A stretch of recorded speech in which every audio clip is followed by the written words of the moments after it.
The reason for starting it really was a discontent with education and actually my own education.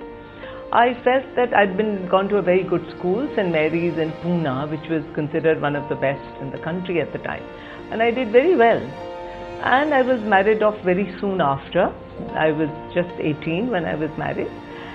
And pondering on that, I really looked at my education and felt that it didn't deal with any existential questions, and it didn't really teach me how to live and to face some of the challenges I had. I started a women's organization called Suraksha, which is still alive and kicking. This was in 1983. And what led to the forming of that was my own cousin, who had gone to a school like mine. She burnt herself. She was in Delhi, married to a chartered accountant. And the shock of that an educated girl from a background like mine could do that or have it done to her, we don't know exactly which one. How did her education serve her? She had a bachelor's degree. Very soon into it, I understood that, a standard academic education was not going to empower girls. It hadn't empowered me. I couldn't stop my very early marriage. It didn't empower my cousin. She couldn't face the circumstances, the gendered circumstances that she had to. And it doesn't empower many, countless other educated women. So definitely the pedagogy had to be different, and the whole approach had to be different. This is how Urvashi Shani's quest to build study hall began. A school system aimed to answer the existential questions that children face.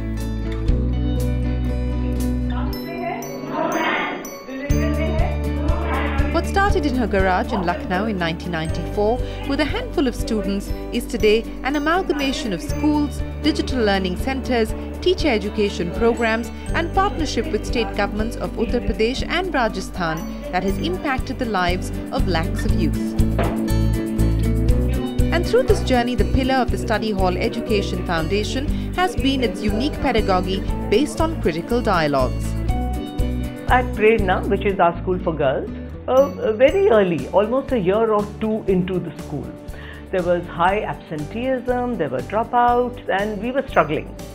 When I sat down with a bunch of girls who had dropped out from school and had rejoined Prerna because it was in the afternoon and because the fee was only 10 rupees, which was really a commitment fee. And I sat down and started to talk to them, not about education, but about their lives.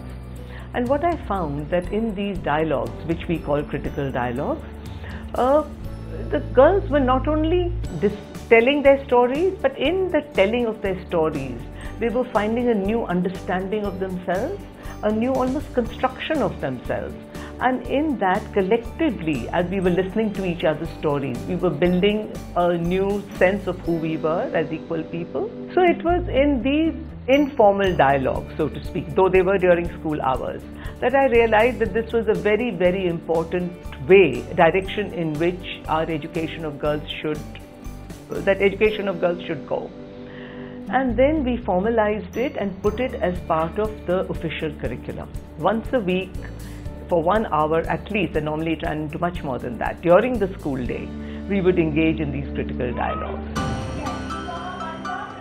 In terms of measuring impact, across all the cohorts that have graduated till now, 97% of the girls have transitioned to higher education and 52% of the graduates are today employed. Interestingly, 3 years ago, the group founded the Prerna Boys School with 150 boys from very low-income backgrounds with the goal of helping them develop a feminist consciousness as well. And it was to the same end that Study Hall established the Vidyasthali School, an affordable co-educational school in Malihabad village, 32 kilometers away from Lucknow in 2005. The school presently educates over 500 children from 55 villages, and the mission here is to encourage children to critically examine the prevalence of caste and gender-based discrimination as well as focus on rural development. So while the pedagogy at all study hall institutions involves students playing an active role in their own education, the role of the teacher as a pillar of support within the classroom and outside cannot be dismissed. In fact, back in 2005, at a time when video technology and the internet weren't ubiquitous, Urvashi Shani started the Digital Study Hall program to improve the quality of classroom teaching. We put in place a very simple idea that we were videoing good classes, and then we distributed these by putting into place a mediation pedagogy, which means that at the user end, the teacher is not just supposed to show the video to the children, but she serves like a co-teacher. She pauses and she emulates what she sees in the video. We only have 2,000 videos and more, and we are serving a very large number of schools. We have put it online, which is free of cost, and we have over 2 lakhs of visitors to our site who are using the videos. And very recently, we've been invited by the National Teacher Platform, Diksha, which you must have heard just got launched recently. And all our videos will be taken up by them to be used by teachers everywhere in the country.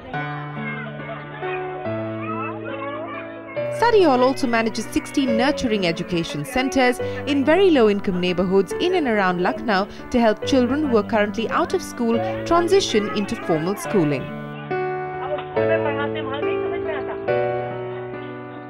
Study Hall was also one of the first schools in Lucknow to have an integrated program called Dosti for children with special needs. Today, it imparts education to more than 100 physically and mentally challenged children across the age groups of 6 to 21. We scale in terms of going school by school by school, and we've engaged with over 1,000 schools now, which means over 100,000 students really. And we want to do it online using technology, and that is, of course, the numbers multiply enormously by that. We want to do it by approaching teacher training. We have set up our own college, that's our latest venture, and we want to have a very strong teacher training college there, and we want to influence other teacher training practices. And most importantly, we want to work with governments so that we can influence the government school system, because I believe that it is actually the government's mandate to educate its millions of children. The private sector should only be supplementary.